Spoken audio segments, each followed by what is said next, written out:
국회가 파행에 이르게 된 게 패스트 트랙 날치기 통과 때문입니다. 그래서 패스트 트랙에 대해서 한 것에 대해서 첫 번째 유감 표명을 해야 되고, 그다음에 두 번째는 뭐 유감 표명 내지 사과죠. 사과하고, 두 번째는 이번 그 패스트 트랙 과정에서 다 아시겠지만 국회의 합의에 따라서 하는 게 원칙입니다.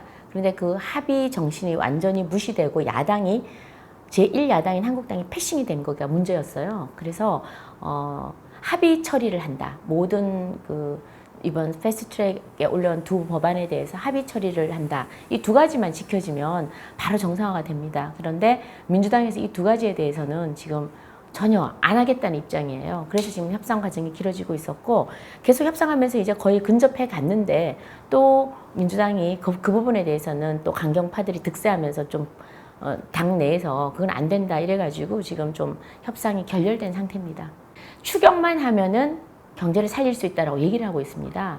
그래서 추경만 하면 경제를 살릴 수 있는데 한국당이 반대해서 못하고 있다. 따라서 경제 실패, 경제 참사의 원인은 한국당 때문이다. 이렇게 이상한 논리를 지금 갖다 대고 있어요. 계속 이런 주장을 하는 한은 우리가 이거 지금 정상화하지 말자는 거죠. 정상화를 하기 위해서 협상을 하려고 그러면 서로 상대방에게 한 발짝씩 양보하고 배려하고 서로 그 소위 속된 말로 상대방을 건드리는 얘기는 하면 안 됩니다. 근데 계속 지금 추경 탓을 추경을 한국당 때문에 못하고 있고 추경을 안 해서 지금 경제가 어렵다 해서 자기들의 경제 실패를 한국당으로 책임을 떠넘기는 이상한 지금 행동을 하고 있습니다. 달나라에서 사시는지 별나라에서 사시는지 이상한 주장을 하고 있어요. 그래서 이게 정말 경제 현실이 어떤지 그럼 한번 다 점검을 철저하게 한번 해보자라는 게 지금 경제청문회 주장입니다.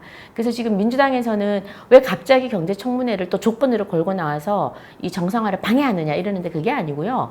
자꾸 추경을 하면 경제가 나아진다라고 주장을 하니 그러면 경제가 지금 나빠진 이 원인 그리고 경제 상황 한번 진단해보자 해서 지금 경제청문회를 주장을 하는 겁니다.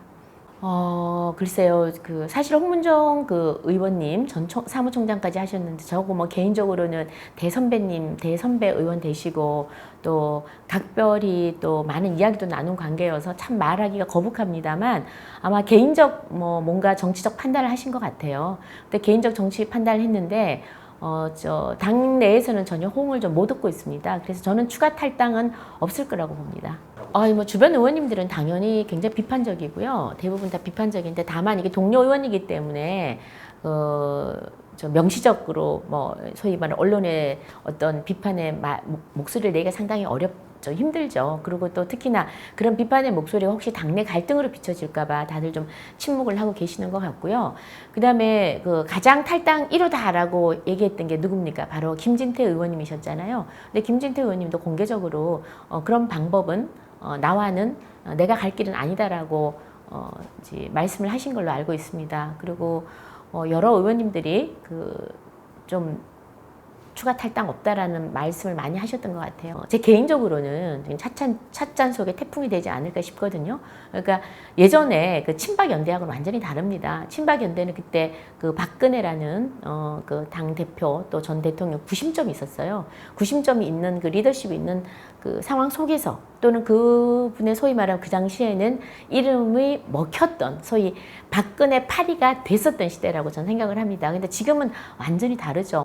막말 정치는 막말은 하면 안 되죠. 왜냐하면 국민이 불편해합니다. 그래서 정치인들은 소위 말하면 국민들을 좀 편하게 해줘야 되거든요. 근데 국민들이 불편해하고 불쾌해하고 짜증스러워 한다 그러면 그럼 당장 중단을 해야 되고 또 우리가 그냥 개인 일상사에 있어서 막말은 하면 안 되죠. 근데 이제 이 막말이라는 게 그때 이게 막말이 정말 막말이냐, 막말과 비판의 경계는 무엇이냐 이거거든요. 야당 정치인은 끊임없이 비판을 해야 됩니다. 정부 여당의 잘못된 게 있으면 비판을 해야 되는데 소위 말하면 비판조차도 막말 프레임을 씌워가지고 입에 재갈을 물리려 한다는 거죠. 그게 이제 문제가 되겠죠. 그래서 자유한국당에서 몇몇 의원님들이 말 실수일 수도 있고요. 또는 어떻게 생각하면 막말일 수도 있는데 그런 말씀을 하셨던 것에 대해서는 거의 사과를 하셨어요. 그런데 문제는 민주당의 당대표 또는 원내대표, 그 다음 의원님들의 막말이나 막 행동, 거친 행동은 이거는 도를 넘는 게 너무 많았습니다. 다 아시겠지만 전직 대통령을 나체로 한 그림, 아이 낳는 그림을 뭐 보여준다든지 뭐 민주당 의원이시죠. 또 대통령한테 소위 입에 담지 못할 욕설들을 많이 하죠. 뭐 귀태라고 하기도 했었고, 그 다음에 또 이해찬 대표 같은 경우에도 뭐 도둑놈이라든지 아니면은 미친 것 같다 등등등등 많은 막말을 했습니다. 그런데 한국당은 그 당시에 막말 프레임을 안 씌웠어요. 못 씌웠습니다. 할 줄을 몰랐던 거죠. 그런데 민주당은 많은 어려움, 경제 파탄에 대한 막 비난을 많이 받으니까 뭔가 이 탈출구가 필요한데 그 탈출구를 한국당에 막말 프레임을 씌우고 이거를 몇 달 동안 우려먹은 것 같아요. 막말은 당연히 비판받아야 되고 해서는 안 되는 겁니다. 그러나 이것을 오로지 야당 프레임, 소위 야당 입에 재갈 물리기 위한 혹은 자기들의 경제 실패의 책임에서 벗어나기 위해서 프레임을 씌워서 이거를 너무나 오랫동안 질질 끌면서 우려먹는 거는 올바른 태도는 아닌 것 같아요. 그래서 지금 보수권에서는 이런 얘기를 합니다. 아니 왜 사과만 하냐. 쟤네들은 사과를 안 하는데, 더 심한 말을 해도 사과를 안 하는데 왜 보수 우파에서는 조그만한 말 해갖고 조금만 비판받아도 사과를 하느냐.